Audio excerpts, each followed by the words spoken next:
Jimmer, it's so great to talk with you today. I still remember watching you play at BYU as a freshman. I had just graduated from BYU the year before, and I followed the basketball team pretty closely. You had a really nice freshman year on a pretty good team, but I, of course, had no idea what was in store for you. And I don't know if you did either, frankly. I've Yeah. enjoyed watching you so much as your career has progressed. So it's great to be able to catch up with you today. Yeah. Thanks, Nate. I mean, I didn't know exactly what it was going to be in store, right?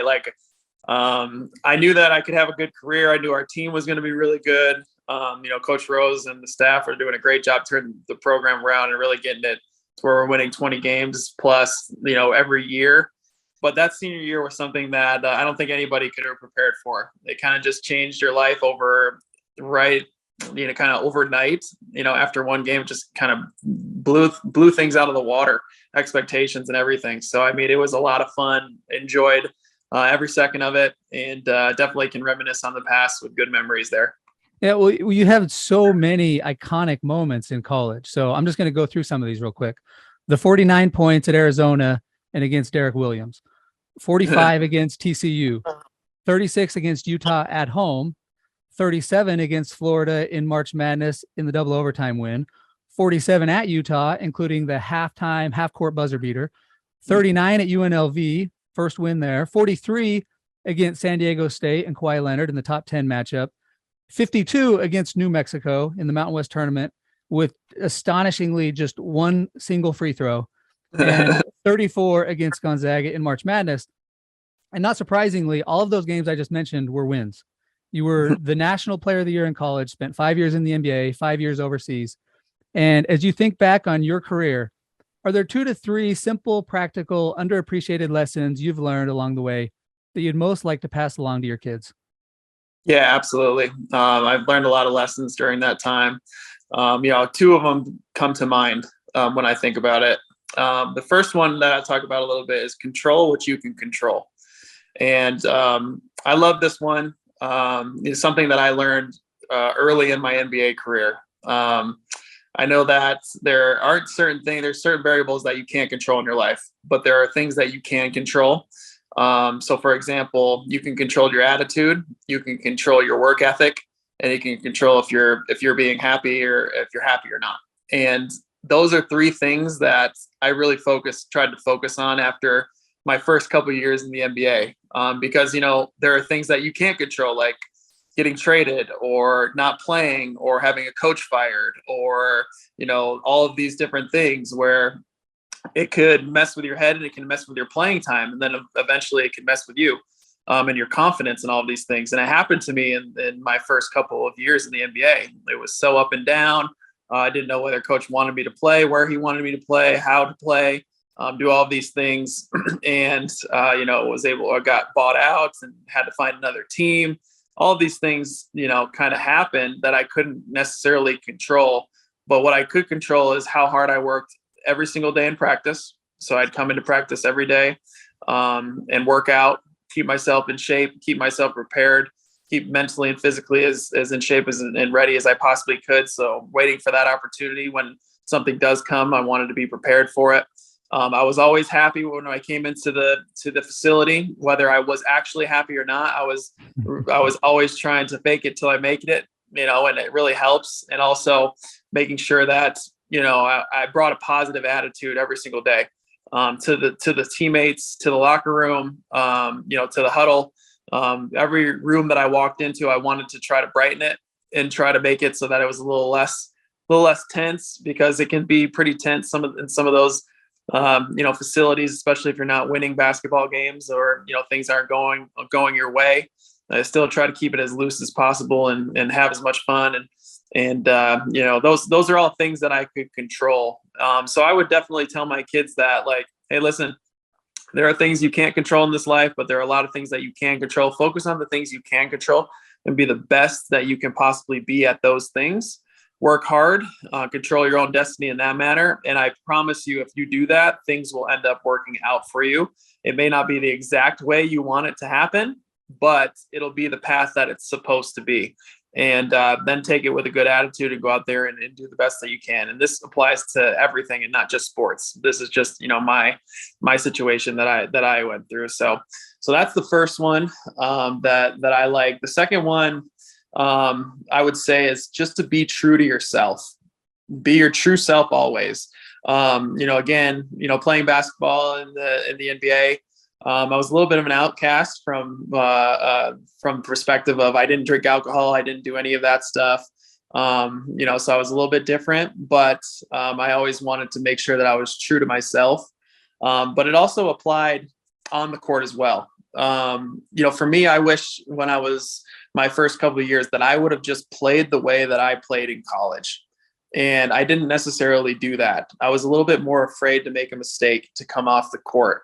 And I was playing, not the way that I played at BYU, just pulling up from anywhere, having that freedom, playing with no mercy or anything like that. And, because of the fact that I didn't play like that, I felt like I didn't play as well, right? Like I wasn't showing my best self. I wasn't showing my true self. And, because of that, I ended up getting, cut eventually my 5th year in the NBA by the San Antonio Spurs. Right. I got cut. It's the first time I ever got cut from a basketball team before. It was, it's like, okay, well, now what do I do? Right. I got to go find a job.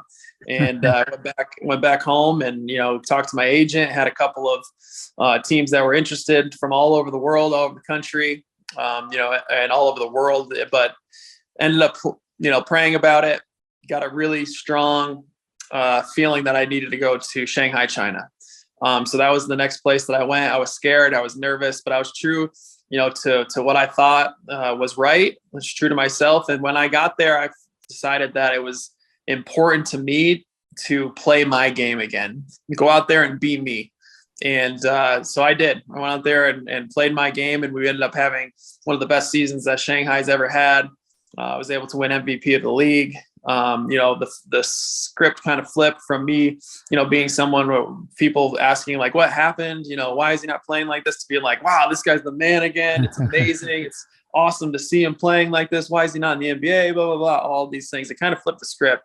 And it was all because I decided to just be true to myself and start playing my game, start playing the way that I should be, and also just being the same person on and off the court, being a good person, getting out there and being in the culture and getting to know my teammates and feeling comfortable.